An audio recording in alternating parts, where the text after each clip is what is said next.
I have a boyfriend now and he's going to stay over at this house. So, can you give up this room for us? Zoe walked into the room without even knocking and dropped that bombshell. And for a moment, I forgot how to breathe. Her face bore a hardened expression that held a kind of determination unlike her usual carefree demeanor. Just minutes ago, I had been gazing at my newborn son, Caleb's sleeping face, soaking in the rare moment of peace that had finally arrived. From the C-section throbbed with pain, making it hard to laugh or even cough. Still, the warmth of the tiny life in my arms filled me with such joy that it made me forget all the pain. That happiness was shattered like glass by a single sentence from my sister. For a moment, I couldn't even process what she had said. I kept replaying her words in my mind. A boyfriend? Give up the room. Did she really just say that to her sister, who had just undergone a C-section and needed complete bed rest? It had only been 3 days. After more than 24 hours of labor, I had delivered Caleb via emergency C-section. I still remembered the chill of the anesthesia, the numb sensation of the scalpel slicing my skin, and finally the powerful sound of his first cry. My husband, Connor, stationed overseas as a soldier in the U.S. military, couldn't be there to witness this miracle. That's why I had planned to stay at my parents' house and raise my first child with the help of my mother and Zoe until he returned home. On the morning of my discharge, the attending doctor gave me a firm warning in a gentle but serious tone. Samantha, a C-section is major surgery. You must take it easy and stay on strict bed rest for at least 6 weeks. I could feel the weight of those words with the dull ache that remained in my abdomen. But right after I was discharged, my world was thrown from heaven into hell. Are you kidding me? Zoe, you know what condition I'm in. The doctor said I need complete bed rest for 6 weeks. I managed to squeeze out those words and she replied while picking at her nails with a bored look. So what? Doctors always say that just to be safe. You're being dramatic. I felt the blood drain from my face at her thoughtless response. Was she actually serious? I called out to my mother, who I believed was in the living room, for help. Mom, can you come here, please? When she came rushing in, I told her what Zoe had just said, but the words that came out of her mouth weren't in my defense. Samantha, calm down a bit. Let's listen to Zoe's side, too. What do you mean, let's talk? I just gave birth to a baby. I have a huge wound on my stomach, and even moving is a struggle. Are you seriously telling me to get out of this house? Even at my desperate outcry, my mother didn't so much as raise an eyebrow. Instead, she looked down at me with a pitiful yet cold gaze. Zoe has the right to be happy, too. Do you plan to stay in this house forever? You have Connor, don't you? It's time you built your own family. But Connor tunk a time.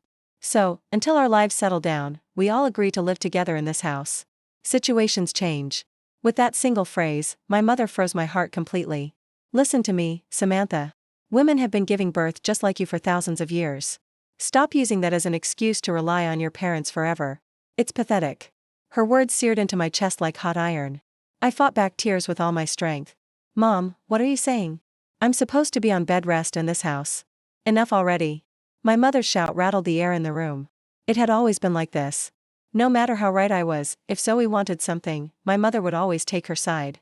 Even when Zoe spilled juice on my brand new textbooks, I was the one whom she scolded. You're the older sister.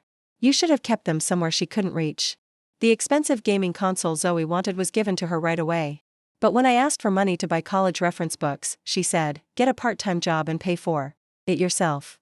To my mother, Zoe was the cute younger daughter, clever and good at getting what she wanted. I, the independent one, was always the strong older daughter who didn't need help, who was expected to endure everything in silence. Clinging to my last hope, I brought up the financial truth of this household. Wait, Mom, this wasn't the deal. Did you forget? After Dad passed away, Connor and I have been the ones paying for this household's living expenses. Considering my husband's frequent overseas assignments, we had decided that it would be too hard for me to raise a child alone. That's why we, who had long hoped to have a baby, agreed that I would stay at my parents' house until things calmed down. It was something the whole family had agreed upon. After my father passed away, Connor and I offered to cover most of the household expenses in order to support my mother, whose income had become unstable, and Zoe, who was still a student. When we first started living together, my mother said this, but if you're moving in, this old furniture and these appliances won't do. We'll need a bigger refrigerator, and we don't even have a proper sofa where everyone can relax. Moved by her words, kind-hearted Connor and I decided to purchase a full set of new large furniture and appliances out of our savings so that the whole family could live comfortably. At that time, we never imagined that such kindness would be betrayed in this way. My mother scoffed at my words. Household expenses, we don't need them anymore. Zoe's influencer work has started to take off, and from now on, she'll be earning a steady income every month. I was speechless. Then Zoe said shamelessly, "That's right. You don't have to pay the household expenses anymore. From now on, my influencer income will be more than enough to support this house, so we don't need you anymore." "What are you talking about? My boyfriend is also a well-known influencer. We've been told we'll definitely succeed if we work together. And to do that, we need a proper filming studio. This room is perfect. It has the right size and great sunlight." She continued her selfish comments as if brushing aside something that was in her way. "Besides, honestly, if we're going to be filming real videos and having him over, a crying baby in the background would be the worst. It would completely ruin the vibe. It's just in the way." She looked away while fiddling with her phone.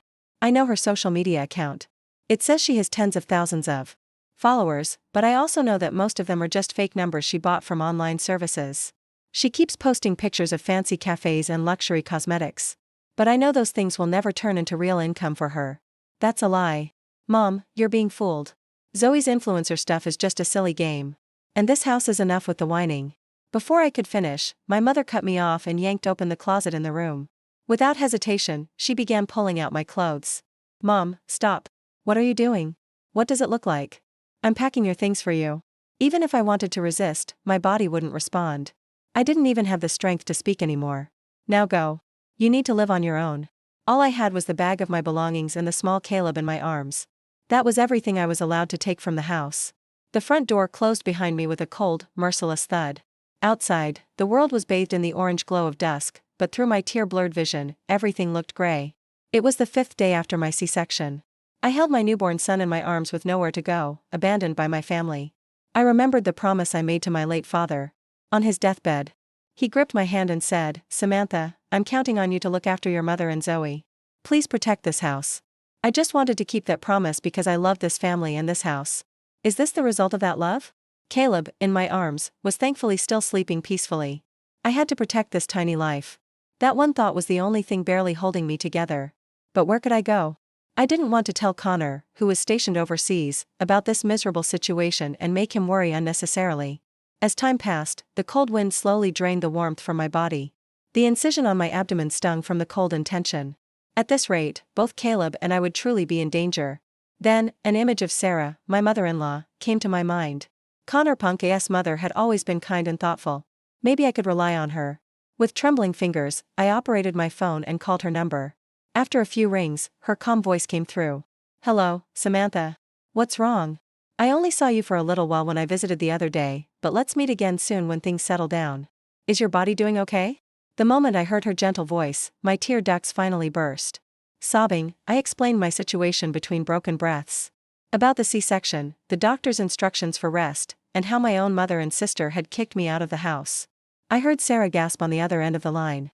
When I finished talking, there was a brief silence before her voice came through, quiet, but filled with steel-like resolve. "I understand. Where are you now? Don't move. I'm coming to get you right away." Her words were a ray of light in the darkness. When I told her I was in front of my parents' house, she replied, "I'll be there soon," and hung up. Maybe 30 minutes passed. When I saw my mother-in-law's familiar car appear from down the road, I let out a deep sigh of relief. She got out of the car, and when she saw me, Caleb in my arms and the suitcase beside me, her face twisted in pain. But then she embraced me tightly. "You did so well, Samantha. It's okay now. Let's go." She gently lifted Caleb into her arms and laid him in the baby car seat, then loaded my luggage into the trunk. Once we were in the car and the warm air from the heater touched my skin, the tension that had been keeping me upright snapped, and I began to cry again without saying a word. She continued to rub my back gently. When we arrived at her home, it felt like heaven. "First, get some rest. I'll take care of Caleb." Grateful for her words, I slowly took a shower and changed into clean pajamas. The warm soup she made seeped into the deepest parts of my frozen body. When I finally started to feel like myself again, she brought a laptop into the room. "You should contact Connor. He has the right to know." I nodded and pressed the video call button. Connor Punk's face appeared on the screen, showing signs of fatigue from his mission. But when he saw me and Caleb, his face lit up instantly. "Samantha, Caleb, I've missed you so much. How are you feeling?" I took a deep breath and told him everything that had happened today. As the story progressed, his expression shifted from a smile to surprise, then confusion, and finally burning fury. "What did you say? They kicked you out? You just after giving birth and our newborn son? I can't believe this." He held his head in his hands and cursed repeatedly. He kept saying he wanted to jump on a plane right now and come back. And I did my best to calm him down. It's okay, Connor. I'm okay. Your mother helped me. I'm in a safe place now. So, please just focus on your work. Please. I'm sorry, Samantha. I'm really sorry. I hate the fact that I couldn't be there for you. Mom, please take care of Samantha and Caleb. Of course, leave it to me. Connor, don't worry. Just carry out your duty. We'll take care of things here. Sarah's strong words seemed to calm Connor down a little. After we ended the call, she sat beside me with a serious expression and said, Samantha, this isn't just a family squabble. What your mother and sister did is inhumane and possibly illegal. You must not just let this go. Her words snapped me back to reality. I had been so overwhelmed with anger and sadness that I hadn't thought that far. But what can I do? I know a lawyer I can contact. I'll reach out first thing tomorrow. Do you have any kind of evidence? Her question triggered my memory. After my father died, I handled all the paperwork related to the house's contracts and payments. I had all the receipts for the furniture and appliances I purchased with my credit card and years of utility bills showing I paid them. All of it was carefully stored in a personal folder in the cloud. I do. I have all the proof that I've been financially supporting them for years. A sharp light flickered in her eyes when she heard this. Then we can fight this. No, we will win. You don't have to worry about anything. From now on, we're the only family you and Caleb need. And those who hurt you will get exactly what they deserve. Absolutely. Her quiet fury and unshakable resolve ignited the fire that had been lying dormant inside me. I couldn't just cry anymore. I'm a mother now. To protect my child's future, I have to be strong. The next morning, Sarah kept her word and contacted a lawyer named Cole. Knowing I had just given birth, he came all the way to Sarah's house to meet me. I explained everything and showed him the stored documents and evidence. Cole listened quietly and reviewed each document with great care before finally speaking gravely. This is appalling, Miss Samantha. Your financial contributions to your mother and sister are clearly documented. The fact that they knowingly or even negligently expelled you after all that could be considered extremely malicious under the law. He laid out several legal options and among them was a clear path to channel my anger in a lawful and just way. First, we'll demand the immediate return of the personal property you purchased. In addition, we can file a claim for damages due to unlawful occupancy. Their actions may even constitute fraud. His calm and precise words transformed my emotional rage into a cold and calculated sense of revenge. After Cole left, I quietly said to my mother-in-law, Sarah, will you help me? I want to take action first thing tomorrow morning. She smiled and said, of course I will. I'll make the arrangements right away. The next morning dawned with a strange tranquility like the calm before a storm. I had grown up in this quiet tree-lined suburban neighborhood. Slicing through the peaceful morning air, 3 massive moving trucks pulled up in front of my parents' house with an imposing presence. My mother and Zoe, still in their pajamas, ran outside and stood frozen in disbelief at the sight. Muscular movers stepped down from the trucks, completely ignoring my mother and sister and entered the house in an orderly fashion, according to the checklist held by their team leader. In his hand was the detailed list of personal property I had created the night before. The large TV in the living room, the sofa, the dining table, the state-of-the-art refrigerator in the kitchen, the dishwasher, all of them were items Connor and I had purchased and installed over the past 5 years for the sake of this family. What? What is this? Who do you people think you are barging into someone's house like this? My mother screamed hysterically, but the team leader simply held up a piece of paper with a cold expression. It was the legally binding proof of ownership and notice of property retrieval drafted by attorney. According to this document, all listed items are the legal property of Miss Samantha. We are here under rightful authority to remove them. If you interfere, we will notify the police. Hearing those words, my mother turned pale and collapsed to the ground. Zoe stood beside her, unable to grasp what was happening. Then my phone began to ring loudly. The screen displayed, Mother. I took a deep breath and pressed the answer button. Samantha, what on earth is going on? Stop this right now. Her voice shrieked with rage and confusion from the other end of the line. And I could hear Zoe crying in the background. Mother, I'm sorry, but from now on, all communication will go through my attorney, Mr. Cole. I am not permitted to speak with anyone else about this matter. An attorney? What nonsense. Don't be ridiculous. You're our family. You're the ones who threw me out of the house. That ended our family relationship. I'm simply reclaiming what's mine. Also, you will soon receive a formal eviction notice through my attorney, so please be prepared. She gasped, then burst into mocking laughter. Eviction notice? Don't be absurd. That house is mine. You have no right to tell me to leave. I didn't even feel like arguing anymore. You'll understand when the notice arrives. With that, I ended the call and immediately blocked her number. Soon after, a call came in from Zoe, but I rejected it as well. There was no need to hear their voices anymore. About 30 minutes later, I was sitting in the quiet living room of Sarah's house, feeding Caleb a bottle of milk in my arms. A photo sent by my mother-in-law, passed through the local crew leader on site, appeared on my phone screen. What it showed was the empty shell of what used to be our living room. And in the middle of it, my mother and Zoe were sitting hopelessly on the floor. Even as I looked at that image, my heart remained strangely calm. There was no guilt, no pity. Several days passed. A formal eviction notice by legal owner was delivered to the house. During that time, my phone buzzed endlessly with calls and messages from my mother and Zoe like a raging storm. But I never answered once. Life at Sarah's house was astonishingly peaceful. She created the perfect environment for me to focus on caring for Caleb as a mother. Nutritious meals, clean clothes, and above all, peace of mind. The pain from my C-section wound eased with each passing day, and I could feel the emotional wounds for my family slowly beginning to heal as well. I also spoke with Connor daily through video calls, and hearing his voice gave me immense strength. But that peace was shattered one night without warning. The front door was pounded on so violently I feared it might break. Who could it be at this hour? Sarah furrowed her brows in suspicion and walked toward the entrance. Sitting on the sofa with Caleb in my arms, my heart tightened with an ominous sense of dread. As soon as Sarah opened the door, a furious scream erupted from beyond her shoulder. "Where's Samantha? Bring out that ungrateful daughter of mine." It was my mother's hysterical voice. "What is going on? The power in the house is completely cut off. All the furniture is gone and now we get an eviction notice. Are you telling us to just die?" Zoe's shrill voice followed immediately. My mother-in-law stood firmly in front of the door with unwavering composure. "Calm down. This is my house. It is not a place for you to come storming in and yelling." But neither of them paid any attention to her words and violently shoved her aside, barging into the living room. The moment they saw me sitting on the sofa, they rushed toward me with furious expressions like demons. "Samantha, how could you do something so cruel, you devil?" My mother glared at me with eyes full of hatred. Standing next to her, Zoe crossed her arms and said, "It was the right thing to kick you out.